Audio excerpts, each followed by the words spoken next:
So in this video I'm going to show you how to throw two cylinders and stack them on top of one another so you can have something that's twice as tall as the biggest thing that you could throw. The tools that you'll need are two bats, a pair of calipers. I have two different kinds here and they work in similar ways. This is just a double-sided and this one is just single-sided, and what it does is it measures the diameter of a circle. So you will throw a cylinder and measure the diameter of that cylinder, and then you'll throw a second cylinder that's the same width, same diameter. And the calipers will allow you to measure the two.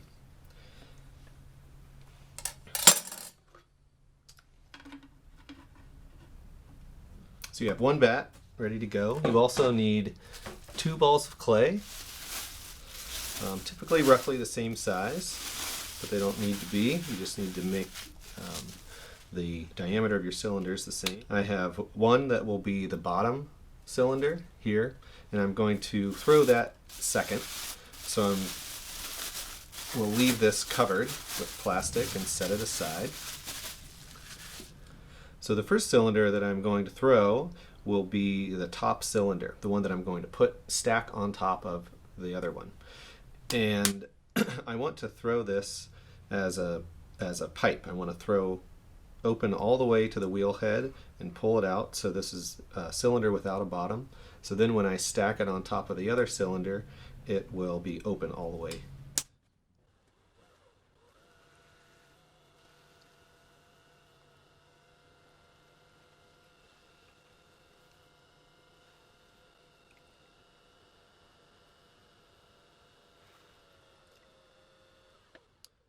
I'm ready to open this up, and what I'll do is I'll go all the way down to the wheel. Instead of stopping to leave a 1/4 inch like we normally do, I'm going to open all the way to the wheel head.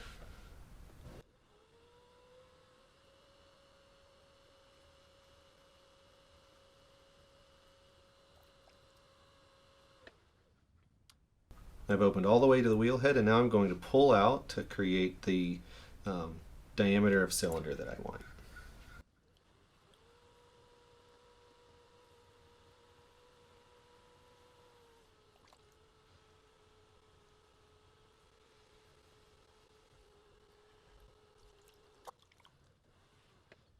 Now this is the top cylinder of my two stacked cylinders.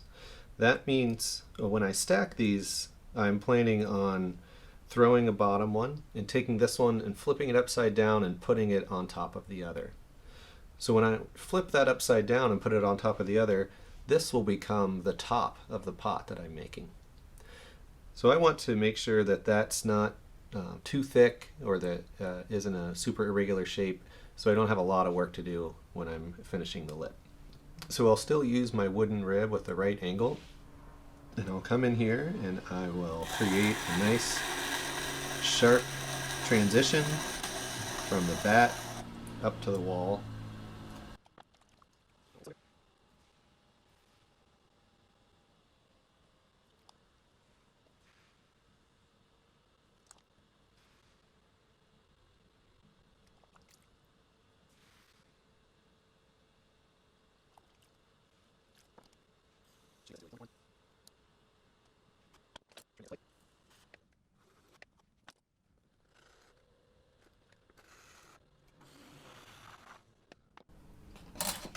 And at this point you could use your calipers to see how cylindrical your piece is.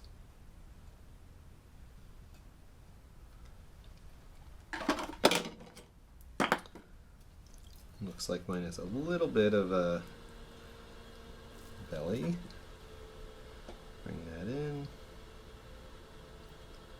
Then on the rim, I'm going to make just a nice rounded rim here.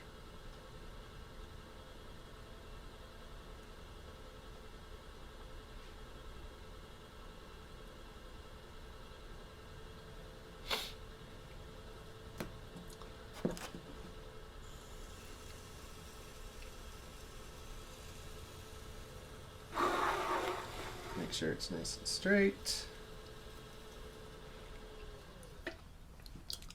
Now, in using this process, you don't necessarily have to stack straight forms, straight cylinders, but it'll be a lot easier if you try it first with 2 straight cylinders and then try different forms after that.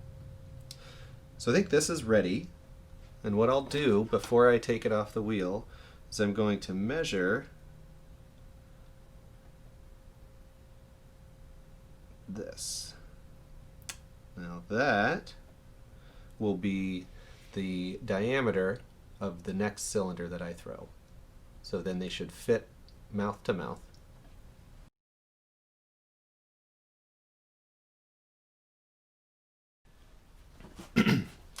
So now I'll throw this second cylinder. This cylinder will be the bottom of my vessel, and I will throw it with a bottom, just like we normally throw cylinders. And I'm going to make sure that it's the same diameter as the first cylinder that I threw, especially the mouth of it. And I will throw the lip to have the opposite shape as the top cylinder lip had.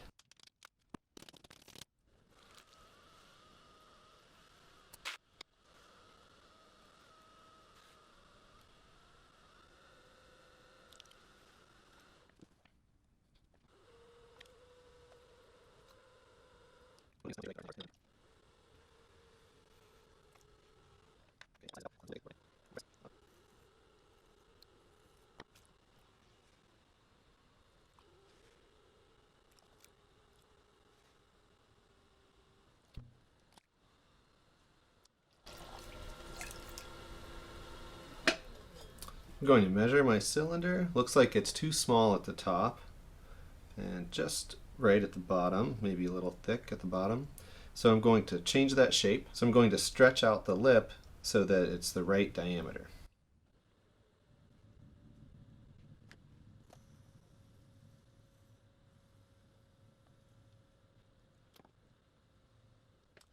Now my clay was a little bit off center, so the top of this cylinder is not level.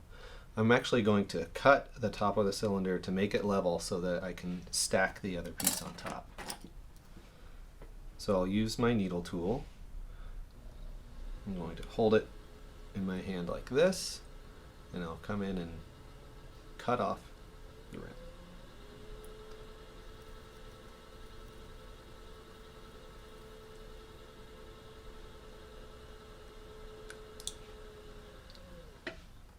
Now that should make this nice and level. I'll measure the width again. Looks like it needs to be stretched just a little bit.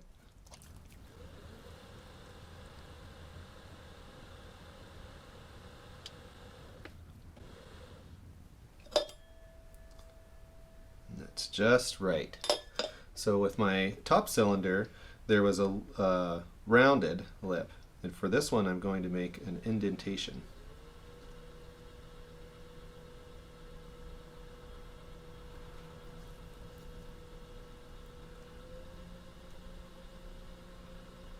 Just applying pressure with my finger to create a little groove.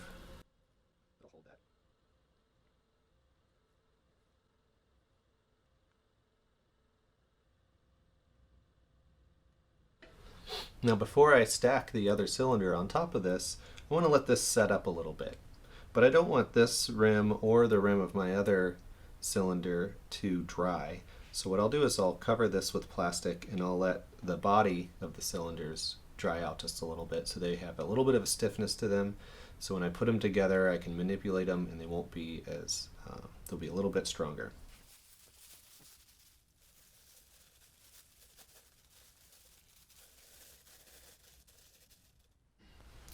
So it's been about a half an hour since I threw my 2 cylinders. They've set up just a little bit, but I've kept the lip of each one wet by covering it with plastic. And what I'm going to do now is I want to attach these two, this lip to that lip. And notice I still have this cylinder on this board. I haven't cut it at all. I didn't cut with my wire tool, so it's still attached to this board. And what I want to do now is I want to score the lip of each pot.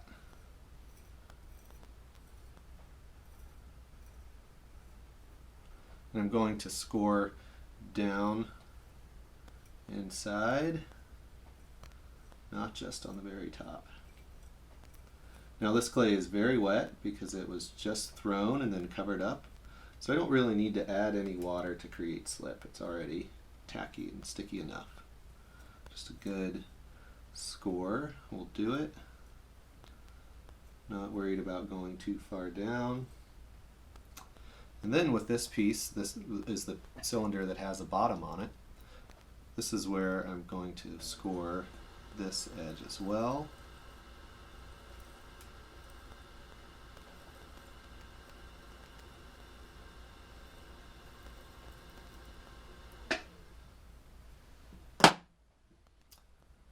So now I'm going to flip this upside down and place those two together.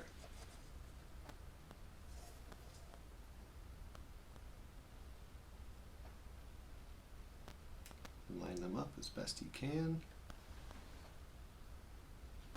Now I want to be careful to keep this in the round. I'm just pressing that lip up against the other one. Just carefully sealing that.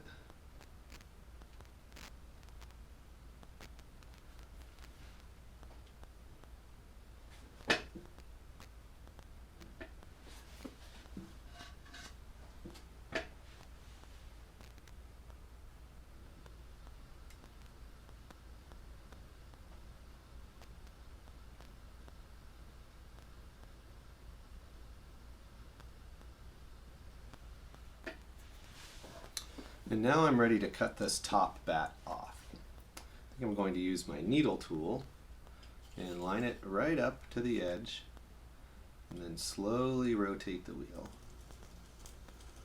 moving the needle tool in further as it cuts away.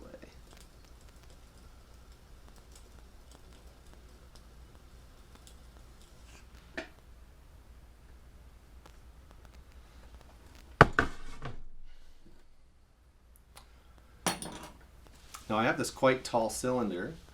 I'm going to continue to work on the seam and seal that seam really, really well. So I'm going to need to stand up because this is so tall. And I'm going to carefully press that seam together inside. Slowly move the wheel.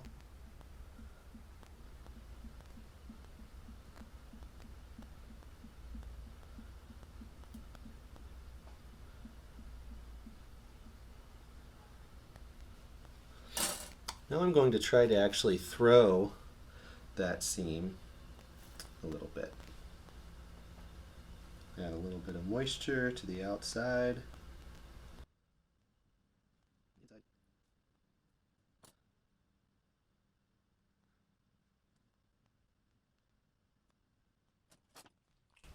I just want to seal that seam really well and make sure that those two cylinders are connected. That's always going to be a weak spot where that seam is, and so I just want to give it enough attention.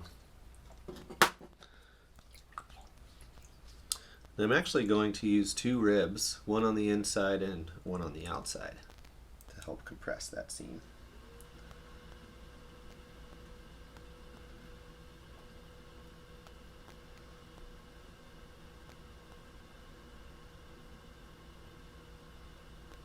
Just moving up and down as the wheel spins slowly.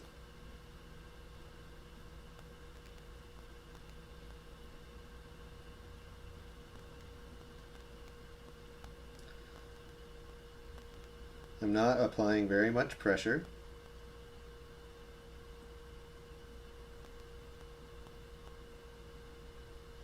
Now that we have this really tall cylinder, we're ready to shape this and try to make a form out of it. And remember that we have a seam here, and so that will be a weak point. So we want to be really careful when we're shaping it in that area. If we have the shape too dramatically bellied out and in, that could be a point where it might want to collapse. So we just want to be really careful about what's happening right here.